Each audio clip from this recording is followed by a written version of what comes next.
తెలుగు పాటలు వింటాను, సినిమాలు చూస్తాను. పద్యాలు వచ్చా మీకు? తెలంగాణది బోనాలు చేసాం, బతుకమ్మ, శ్రీ వెంకటేశ్వర స్వామి వ్రతం 40 రోజులు మేము చేసాం. దీపావళి దీపావళి మా ఇంటిలోన దీపావళి. చిన్ని చిన్ని ఆశ, చిన్నదని ఆశ. ఖండాలు దాటిన, కాలాలు మారిన, మూలాలు మర్చిపోని మన వాళ్ళొచ్చారు. మాతృభాషను మరువని మట్టి మనుషులొచ్చారు. ఎక్కడో ఆఫ్రికా ఖండంలో మడగాస్కర్ అనే ద్వీపంలో బ్రిటిష్ వారి కారణంగా 200 ఏళ్ల క్రితమో వలస వెళ్ళి అక్కడే స్థిరపడిపోయిన వారి వారసులు తమ మూలాలను వెతుక్కుంటూ తెలుగు గడ్డపైన అడుగుపెట్టారు.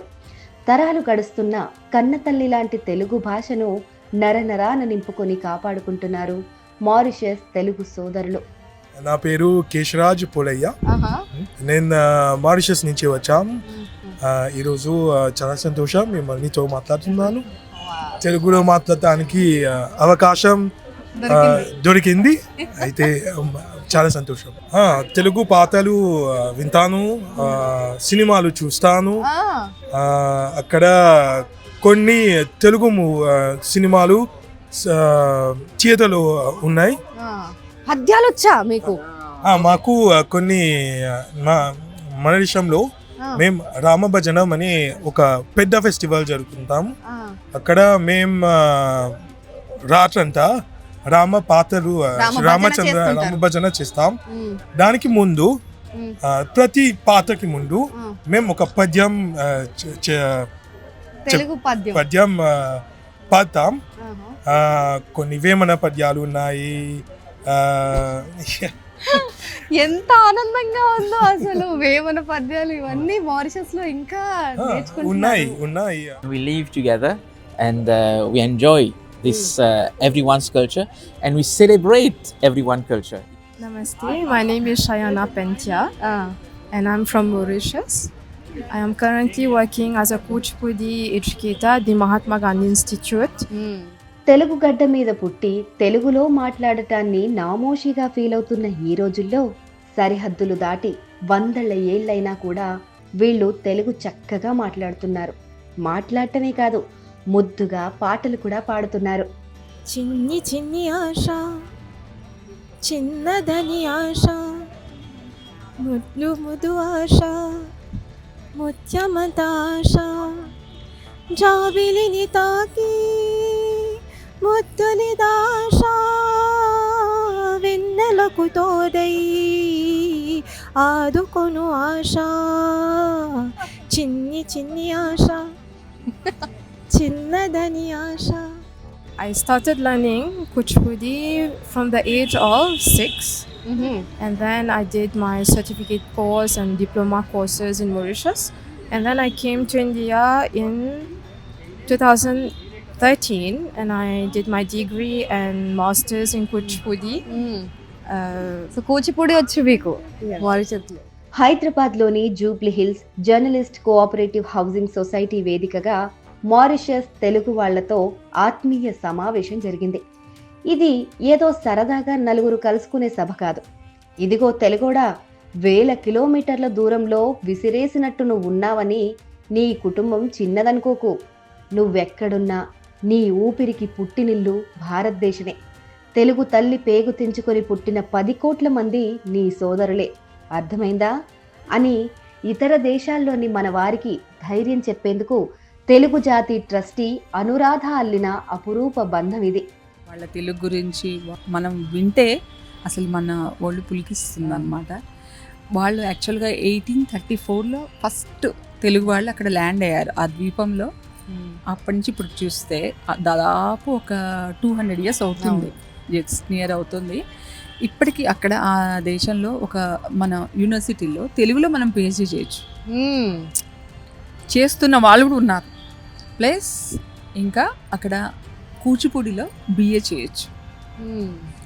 ప్లస్ అక్కడ అంతా తెలుగు పండగలు. ఇప్పుడు మనం ఏమనుకుంటాం, ఎక్కువ ఉత్తరాంధ్ర వాళ్ళు వెళ్ళారు అని ఇంతవరకు మనం అనుకున్నాం, కానీ అక్కడ బోనాలు కూడా జరుపుకుంటున్నారు. వాళ్ళు భద్రాచలం నుంచి వెళ్ళామని చెప్తున్నారు, ఉత్తరాంధ్ర నుంచి, అలాగే తిరుపతి నుంచి, ఇలా అన్ని ప్రాంతాల వాళ్ళు, ఉమ్మడి ఆంధ్రప్రదేశ్కి సంబంధించినటువంటి వాళ్ళు అక్కడ నివసిస్తూ తెలుగుని అలాగే కాపాడుకుంటూ మన జాతి గర్వంగా నిలుస్తున్నారనమాట. రకరకాల కారణాల చేత వందల ఏళ్ల క్రితం చెల్లాచెదురుగా వివిధ దేశాలకు వలస వెళ్లిన తెలుగువారు ఎక్కడెక్కడ ఉన్నారు, ఎక్కడ తెలుగు కొన ఊపిరితో కొట్టుమిట్టాడుతోంది, ఎక్కడ తెలుగు వెలుగు విరజిమ్ముతోంది అని శోధించి వారిని పుట్టింటికి తీసుకొచ్చి సత్కరిస్తున్నారు అనురాధ. 2013లో వీళ్ళు ఒకసారి మలేషియాలో కలిశారనమాట. మలేషియాలో తెలుగు సభలప్పుడు వెళ్ళాను. అప్పటి నుంచి పరిచయం ఉంది, వాళ్ళు మాట్లాడుతూనే ఉన్నారు. వాళ్ళలో సంజీవ నరసింహ అప్పుడు అని ఉన్నారు. ఇప్పుడు అనారోగ్యం రీత్యా పెద్దవారు అయ్యారు, ఆయన రాలేకపోయారు. ఇప్పుడు ఆయన 10 నిమిషాలు మాట్లాడిన ఒక్క ఆంగ్ల పదం రాదు. ఆయన అదే చెప్తారు, అమ్మ ఛాలెంజ్, నేను 10 నిమిషాలు మాట్లాడతాను, 10 నిమిషాలు నువ్వు ఎన్ని ఇంగ్లీష్ మాటలు మాట్లాడతావో చూసుకో, నేనేమో అసలు ఫుల్ తెలుగు మాట్లాడతాను అని అంటారు. అలాంటి వాళ్ళందరూ మారిషస్లో మనకు కనిపిస్తారు. ఏ దేశంలో తెలుగు పిలుపు వినిపించినా సొంత ఖర్చులతోనే ఆ దేశంలో వాలిపోవటం అనురాధకు అలవాటు. ఇప్పటికే ఇలా ఎన్నో దేశాలు చుట్టేశారు. అక్కడికి వెళ్లడంతోనే సరిపెట్టుకోలేదు, వారితో కొన్ని రోజులు నెలలు గడిపి వారి గురించి అధ్యయనం చేస్తారు. వారందరినీ ఇండియాకి రప్పించే వరకు నిద్రపోరు. తెలుగు భాష పైన ప్రేమతోనే ఆమె ఇదంతా చేస్తున్నారు.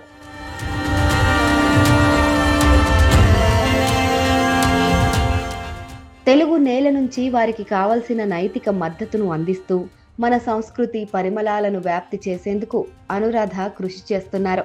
తెలుగు వారందరినీ ఏకతాటిపైకి తీసుకురావడానికి తెలుగు తల్లే ఆవిడను ఎంచుకుందేమో మరి.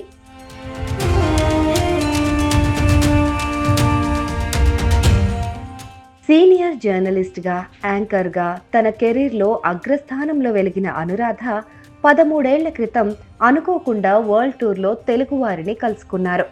అప్పటి నుంచి మన భాష బలగాన్ని మన వారికి తెలియజేసే మహత్ కార్యానికి పూనుకున్నారు. అందులో భాగంగానే శ్రీలంక, బర్మా లాంటి దేశాల్లోని మన వారిని తీసుకొచ్చి తెలుగు నేలతో పెనవేసుకున్న బంధానికి జీవం పోశారు. ఇప్పుడు మారిషస్ నుంచి మరికొంతమందిని మనకు పరిచయం చేశారు. అక్కడ మారిషస్ చూస్తే 99% ఆఫ్ ద పాపులేషన్ వచ్చేసి ఇండియన్ ఆరిజిన్ వాళ్ళే, అంతమంది ఉన్నారు. సో వాళ్ళలో అదొక ఐడెంటిటీ అనమాట. తెలుగు అనేది వాళ్ళకి ఐడెంటిటీ. అందుకని వాళ్ళ పేర్లు కూడా ఇప్పటికి కూడా అప్పడు అని ఉంటుంది, సన్యాసి అని ఉంటాయి. అన్ని మనకు ఈ పేర్లు చూస్తే పేర్లను బట్టే మనం పెంటయ్య అంటుంది, గవయ్య అంటుందా, వెంటనే గుర్తించవచ్చు. సో అదొక ఐడెంటిటీ కాబట్టి వాళ్ళ ఐడెంటిటీని ఇంతవరకు కాపాడుకుంటున్నారు. అంటే వాళ్ళు మారిషస్లోనే పుట్టారు, మారిషస్ వాళ్ళమే అని చెప్తారు, అయినా ఒకటి మళ్ళీ ఇంకొకటి తెలుగు వాళ్ళం కూడా అని అంటారు అనమాట. అది మనకు గర్వంగా అనిపిస్తుంది. ఇక మారిషస్లో నేటికి తెలుగు స్వరం ఇంత గర్వంగా వినిపిస్తుందంటే దానికి కారణం తెలుగు భాష మీద, మన సంస్కృతి మీద వారికి ఉన్న మక్కువే. తరాలు మారినా తమ పిల్లలకు తెలుగు నేర్పిస్తూ ప్రాథమిక స్థాయి నుంచి ఉన్నత స్థాయి వరకు తెలుగు విద్యా బోధనను అక్కడ కొనసాగిస్తున్నారు. సుమారు 200 ఏళ్ల పైనే వాళ్ళు ఇక్కడ నుంచి కోరంగి అనే రేవు నుంచి, కాకినాడ దగ్గరలో ఉన్న కోరంగి రేవు నుంచి వాళ్ళు అక్కడికి వెళ్ళారు. వాళ్ళ పూర్వీకులు ఇండెంచర్డ్ లేబరర్స్ అంటారనమాట. వాళ్ళు వలస కార్మికులు అక్కడిని ఇక్కడి నుంచి తీసుకెళ్ళారు అనమాట. ఫ్రెంచ్ వాళ్ళు తీసుకెళ్తే తర్వాత బ్రిటిష్ కాలనీ అయింది. తర్వాత వాళ్ళకి స్వాతంత్ర్యం 1960sలో వచ్చింది వాళ్ళకి. అప్పటి నుంచి వాళ్ళు స్లోగా ఫ్లరిష్ అయ్యారు. నెమ్మదిగా వాళ్ళు ఆర్థికంగా బలపడ్డం ఈరోజు చాలా ఉన్నతమైన స్థితిలో ఉన్నారు తెలుగు వాళ్ళు. అక్కడ అన్నమాచార్య కీర్తనలు, రామదాస్ కీర్తనలు, అన్ని రకాల కీర్తనలు, అంటే రామభజన అని చేసేవాళ్ళు. ఇంత పెద్ద దీపస్తంభం పెట్టుకుని దాని చుట్టూతా రామభజన అని చేసేవాళ్ళు, తిరుగుతూ చేసేవాళ్ళు. వాళ్ళు ఆ అలవాటు ఇప్పటికీ గోదావరి జిల్లాలో ఉంది. రామభజన చేసే అలవాటు ఇప్పటికీ వాళ్ళు అక్కడ ప్రచారం చేయడం నిజంగా అద్భుతమైన విషయం. వాళ్ళకి యాంకర్ రాముడు ఒకటి, తర్వాత సాయిరాముడు ఈయన వెళ్ళిన తర్వాత అక్కడికి ప్రచారం చేసినప్పుడు అలా ప్రపంచ దేశాల్లో చాలా చోట్ల మన భారతీయ ఆధ్యాత్మిక సంస్థల ప్రచారం జరుగుతూనే ఉంటుంది, మనకు తెలిసిన విషయమే అది. అక్కడ సత్యసాయిబాబా సెంటర్స్ చాలా ఉన్నాయన్నమాట. ఆ విధంగా వాళ్ళు అక్కడ తెలుగు వాళ్ళు బలపడ్డారు. ఫస్ట్ తమిళ్స్ అంటారు, తమిళ జనాభా ఎక్కువ ఉంది, తర్వాత తెలుగు, తర్వాత మరాఠీ. మన పండుగలు, ఉగాది పచ్చడి రుచులు, సంక్రాంతి ముగ్గులు అన్నీ అక్కడ సజీవంగా ఉన్నాయి. 150 ఏళ్లుగా అక్కడి గుళ్లలో రామభజనలు కొనసాగుతున్నాయంటే మన సంస్కృతి సంప్రదాయాలకు ఎంత విలువిస్తున్నారో అర్థం చేసుకోవచ్చు. ఆత్మారామానందరమణ అచ్యుత కేశవ హరినారాయణ ఆత్మారామ ఆనందరమణ గణపతి గణపతి గణపతిని అడిగిన యముతోనే ముక్తికిని. గణపతి గణపతిని అతి వినయముతోనే మొక్కితిని. అడిగిన యముతోనే ముక్తికిని. దీపావళి దీపావళి నా ఇంటిలో నా దీపావళి. దీపావళి దీపావళి మా ఇంటింటిలో నా దీపావళి. దీపావళి దీపావళి మా ఇంటిలో నా దీపావళి. 1,00,000 మందికి పైగా తెలుగువారున్న రిపబ్లిక్ ఆఫ్ మారిషస్లో 23 మంది మంత్రులుంటే అందులో ఖచ్చితంగా ఒక తెలుగు మంత్రివర్యులు ఉండాల్సిందే. అక్కడ బిఏ తెలుగు చదవడం అన్నా, కూచిపూడి నృత్యం నేర్చుకోవడం అన్నా గొప్ప విషయాలుగా చూస్తారు. ఈ రంగాల్లో వారికి ప్రత్యేక ఉద్యోగాలు కూడా ఉంటాయి. నా పేరు హెవిన్ గోయ, మారిషస్ తెలుగు మహాసభ అధ్యక్షులు నేను. మారిషస్లోనే ఓల్ ఫెస్టివల్స్ మేము చేసాం. సంక్రాంతి, యుగాది, రామభజనం ట్రెడిషనల్లో చేసాం. నా తాత ముత్తాతలు అక్కడికి వస్తాం. This is how the traditional way as it is use to be. And ఆ తర్వాత నరసింహస్వామి గొల్లలు పండగ చేసాం. ఎవ్రీ తెలుగు వాళ్ళు ఇంటిలో ఇష్ట దేవత లక్ష్మీ నరసింహస్వామి. ఆ తర్వాత తెలంగాణది సంవత్సరం చేసాం, బోనాలు చేసాం, బతుకమ్మ. అక్కడికి న్యూ కాన్సెప్ట్ మేము చేసాం. శ్రీ వెంకటేశ్వర స్వామి వ్రతం 40 రోజులు మేము చేసాం. మన 100 శాఖలులో మేము చేసాం. అక్కడికి మండీలో అందులో ట్రెడిషనల్ ప్రాణ ప్రతిష్ఠ చేసాం. ఇక్కడికి ఆచార్యులు వస్తున్నారు, పూజలు చేశారు. నాదస్వరం బృందం ఇక్కడికి మేము అక్కడికి బ్రింగ్ చేసాం. అక్కడికి ఆల్మోస్ట్ 1,00,000 తెలుగు వాళ్ళు. ఓకే, మనం పాపులేషన్ 13 lakhs ఉంది. మనం గవర్నమెంట్లో ఒక తెలుగు మినిస్టర్ మ్యాండేటరీ ఉంది.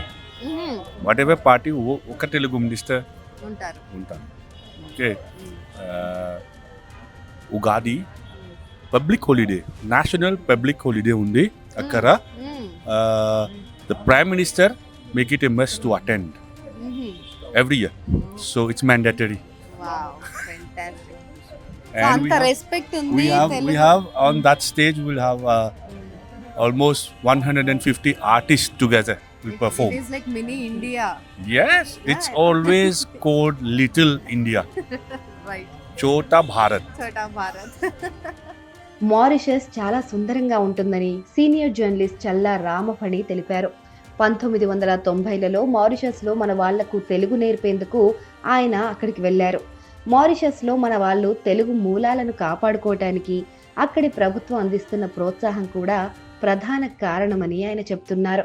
God has first created Mauritius and modeled it to heaven అంటాడు మార్క్ ట్వెయిన్. దేవుడు ఫస్ట్ మారిషస్ని సృష్టించి తర్వాత దాన్ని స్వర్గానికి మోడల్గా తీసుకున్నట్ట. అంటే చూడడానికి అంత బాగుంటుంది. మనుషులు అక్కడ పొలిటికల్గా చెప్పాలంటే టీటీఎం అని ఉంటుందన్నమాట. అక్కడ అంటే లాంగ్వేజ్ గ్రూప్స్, తమిళ్, తెలుగు, మరాఠీ అని ఉంటుంది. ఎక్కడికి ఇటువంటి సభలు జరిగినా కూడా, తమిళ్, తెలుగు, మరాఠీ సభలు జరిగినా కూడా వాళ్ళ దేశ అధ్యక్షుడు అక్కడికి హాజరవడం, ఆ ప్రజలకు హామీ ఇవ్వడం. అంటే రాజకీయంగా ఈ 3 లాంగ్వేజ్ బృందాలని కూడా, భాషా బృందాలని కూడా, కమ్యూనిటీస్ని వాళ్ళు బాగా చూసుకుంటారు అనమాట. పొలిటికల్గా కూడా ప్రతి వాళ్ళకి కూడా హెల్ప్ చేయడము, వాళ్ళ సంఘాలు స్థాపిస్తే వాళ్ళకి హెల్ప్ చేయడము. మొత్తం చాలా 80 పైనే ఉన్నాయి అక్కడ తెలుగు సంఘాలు. అంటే అన్నీ వాళ్ళు స్థాపించుకున్నవి రకరకాలుగా. వాళ్ళకి యాంకర్ ఏంటంటే సత్యసాయి బాబా. వాళ్ళ మొత్తం 80 సంఘాలు దాకా ఉన్నాయి అక్కడ. వాళ్ళు అక్కడ తెలుగు భజనలు పాడుకుంటూ, most of the people are స్వామి శిష్యులు అక్కడ, వాళ్ళు భక్తులు. ఐ మీన్ వాళ్ళు అక్కడ పాడుకుంటూ ఉంటారు. నేను అక్కడ వరల్డ్ తెలుగు కాన్ఫరెన్స్ అటెండ్ అయ్యాను 90sలో. పద్మశ్రీ డాక్టర్ శోభారాజు గారు, సి నారాయణ రెడ్డి గారు, జమున గారు, ఇంకా గౌరీశంకర్ గారు, అప్పట్లో శివరామూర్తి గారు అని రిజిస్ట్రార్ ఉండేవారు.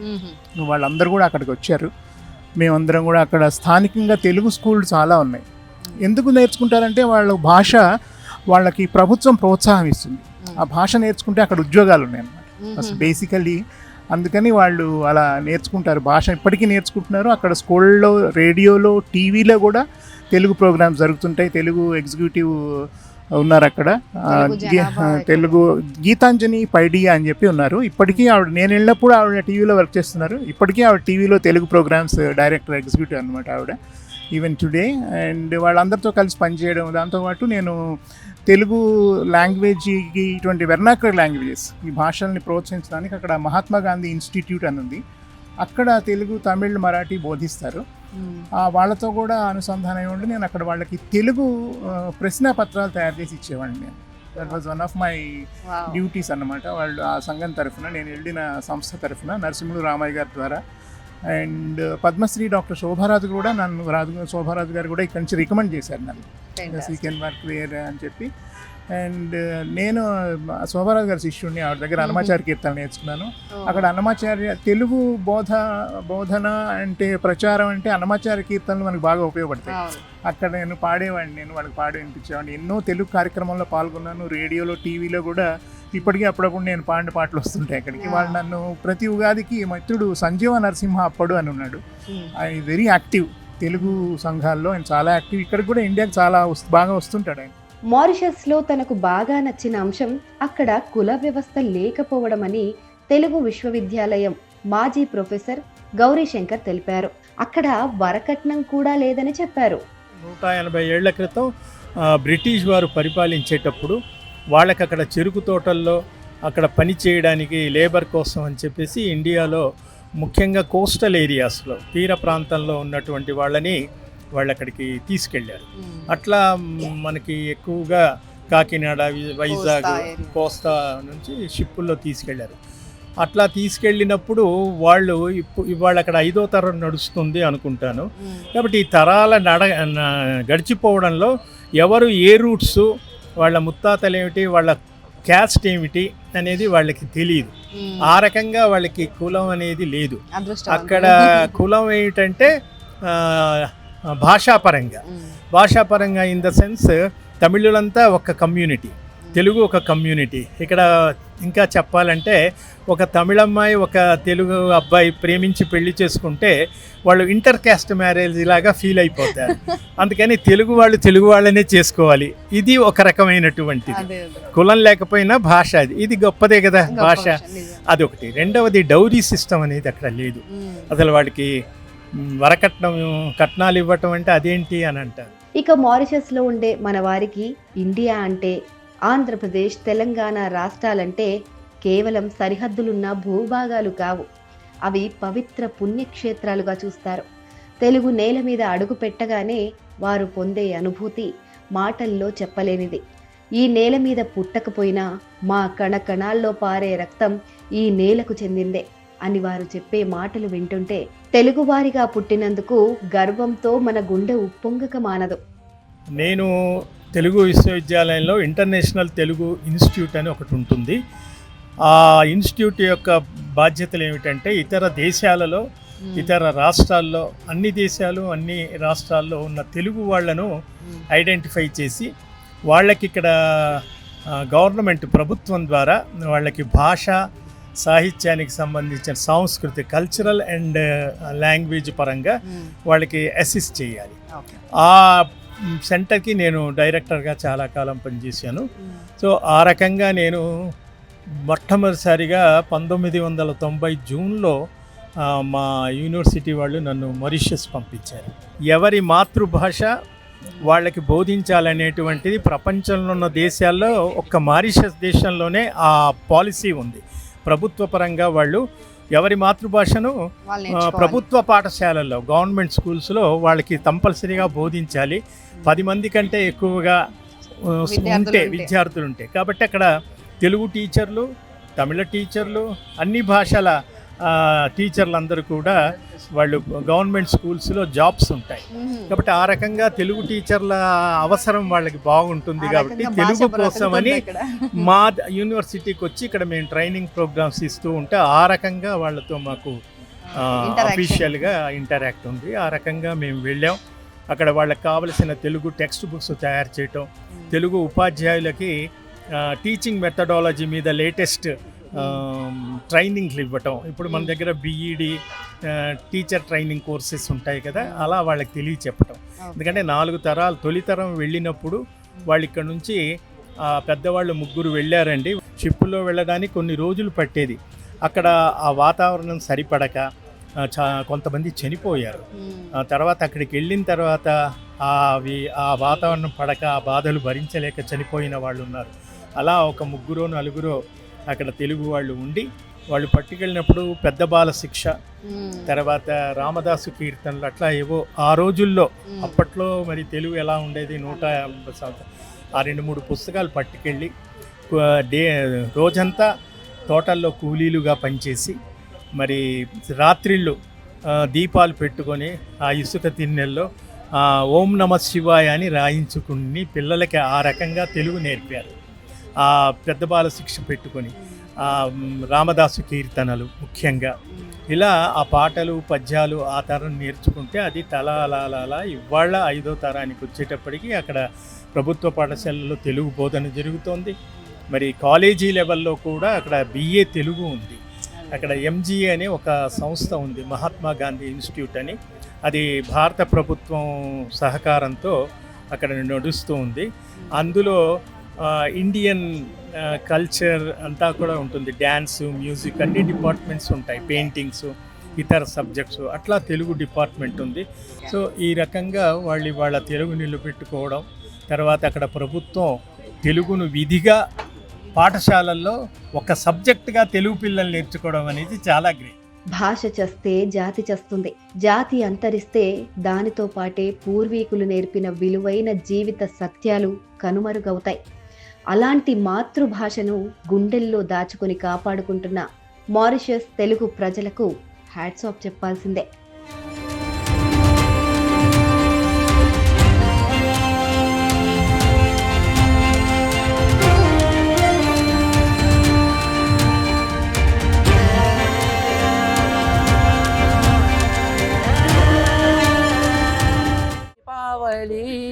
దీపావళి మా ఇంటింటిలోన దీపావళి, దీపావళి దీపావళి మా ఇంటింటిలోన దీపావళి, మా ఇంటింటిలోన దీపావళి, మా ఇంటింటిలోన దీపావళి, మా ఇంటింటిలోన దీపావళి, మా ఇంటింటిలోన దీపావళి, దీపావళి దీపావళి మా ఇంటింటిలోన దీపావళి, దీపావళి దీపావళి మా ఇంటింటిలోన దీపావళి.